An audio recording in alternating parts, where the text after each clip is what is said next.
Students, in this video we are going to understand past indefinite, simple past. It is also called simple past. Let's understand recognition first. First, here we can see karta jor karm jor kriya. Kriya is here. Karta jor karm jor kriya jor ya e a. आ ई ए या ताथा तीथी तेथे। क्रिया के बाद अगर ये सब word किसी भी सेंटेंस में मिलता है, जैसे कर्ता जोड़ कर्म जोड़ क्रिया जोड़ आ था ई थी ए थे, या था ई थी ए थे, या ई ए, बस केवल इतना भी अगर मिलता है सेंटेंस के किसी सेंटेंस के क्रिया के अंत में, तो वो सिंपल पास्ट का सेंटेंस होता है। यहाँ देखते हैं हम लोग structure. Subject V2 plus object. All subject के साथ V2 का प्रयोग होता है। पास्ट टेंस का प्रयोग ऑल सब्जेक्ट के साथ हम लोग कर सकते हैं, चाहे वो subject I, we, you, they, he, she, it, plural subject, plural name, singular subject, singular name, कोई भी रहेगा सब्जेक्ट, तो हम लोग पास्ट इंडेफिनिट में या सिंपल पास्ट में V2 का ही प्रयोग करते हैं। पास्ट टेंस का वर्ब के पास्ट फॉर्म का प्रयोग होता है। नेगेटिव स्ट्रक्चर होगा subject did not plus V1 plus object. Did not जब सेंटेंस में आता है तो V2 के जगह पर V1 आता है। Did plus subject plus V1 plus object, ये इंटेरोगेटिव स्ट्रक्चर है। Didn't plus subject plus V1 plus object और did plus subject plus not plus V1 plus object, ये इंटेरोगेटिव प्लस नेगेटिव स्ट्रक्चर है। ये दोनों स्ट्रक्चर लास्ट का same है। First structure will help us to form positive sentences, or you can say that affirmative sentence, and second structure will help us to form negative sentence, third structure will help us to form interrogative sentence, fourth structure will help us to form interrogative plus negative sentences. इसको आप इस तरह से भी समझ सकते हैं। यहाँ पर भी वही चीज़ लिखा हुआ है, आप इसको स्क्रीनशॉट लेकर समझिए।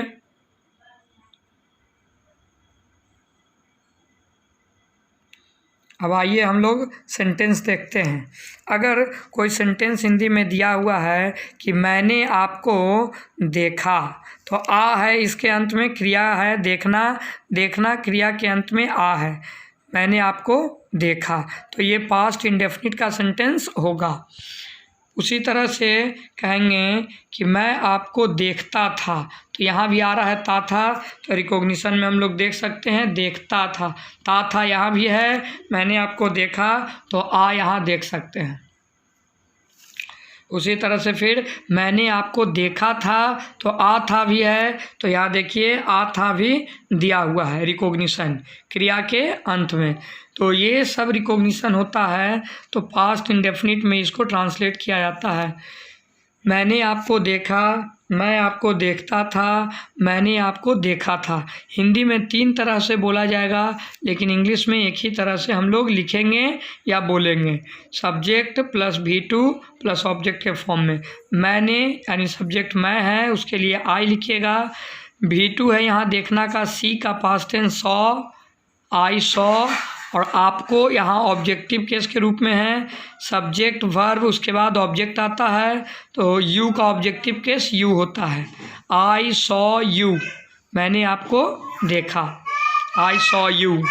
मैंने कहा, आई सेड, या कहेंगे कि मैं कहता था, तो उसके लिए भी आई सेड। मैंने कहा था, इसके लिए भी आई सेड।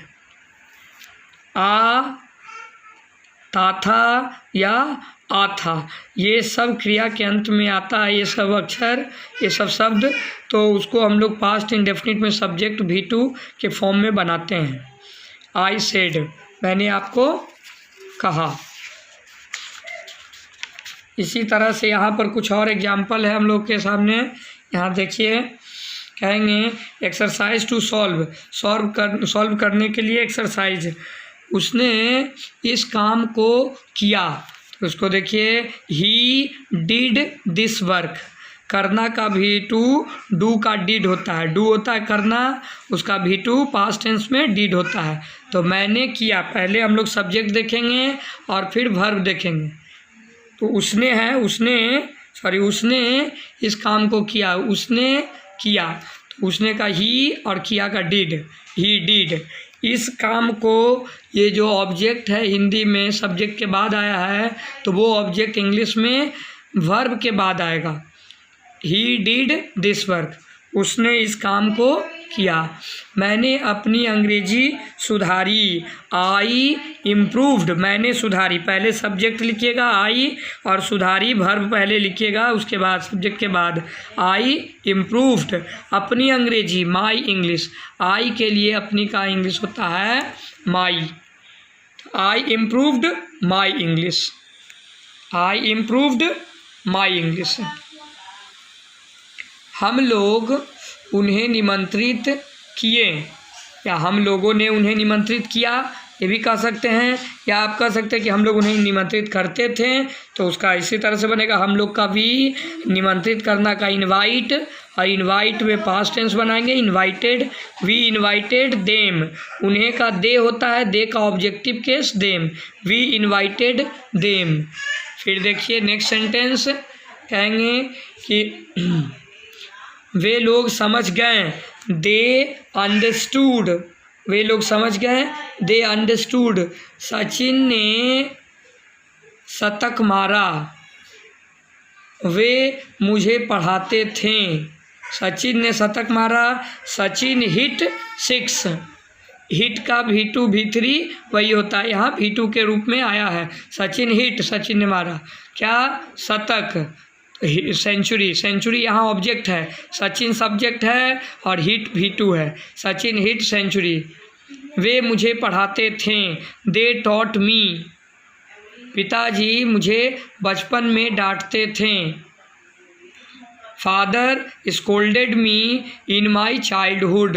सोनू जीन्स और टी शर्ट पहनता था। सोनू वोर, वियर का पास्ट टेंस वोर, सोनू वोर जीन्स एंड टी शर्ट। उसने मुझे बताया था, ही टोल्ड मी, मेरे शिक्षक ने मुझे प्रोत्साहित किया था। माई टीचर इनकरेज्ड मी। अब यहाँ पर देखिए उसका सॉल्यूशन है, जितना ऊपर में लिखा हुआ सेंटेंस है उसका सॉल्यूशन देखिए यहाँ पर दिया गया है।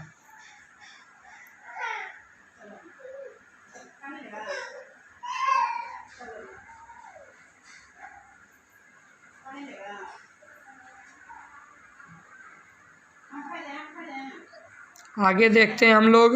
अगर मान लीजिए किसी एक सेंटेंस को लीजिए और उसको affirmative, negative, interrogative, interrogative plus negative बनाइए। जैसे यहाँ पर हम लोग एक सेंटेंस को लेते हैं, यहाँ दिया गया है कि मैंने आपको देखा, आई सॉ यू। तो अगर इस तरह का सेंटेंस मिलता है आपको, मैंने आपको देखा, आई सॉ यू, इसको बनाना है तो कहिएगा मैंने आपको देखा, आई सॉ यू। मैंने आपको नहीं देखा, I did not see you. Did not के बाद V1 आता है, तो I did not see you. क्या मैंने आपको देखा, डिड आई सी यू। क्या मैंने आपको नहीं देखा, didn't I see you. Didn't को डिडंट भी पढ़ते हैं, डिडंट आई सी यू। या इसको कह सकते हैं कि did I not see you. Both are equal, both are same. Did I not see you, didn't I see you, और did I not see you. देखिए ये अफर्मेटिव सेंटेंस है। First one is affirmative sentence, इसको आप positive sentence भी कह सकते हैं। Second one is negative sentence, third one is interrogative sentence, fourth one is interrogative plus negative sentence. Fourth one is interrogative plus negative sentence. तो इसी तरह से किसी भी सेंटेंस को आप लीजिएगा और उसको बनाइए। बहुत ही इजी मेथड है। किसी भी सेंटेंस को आप लीजिए और उसको बनाइए। जैसे यहाँ पर दिया गया है कि मैंने कहा,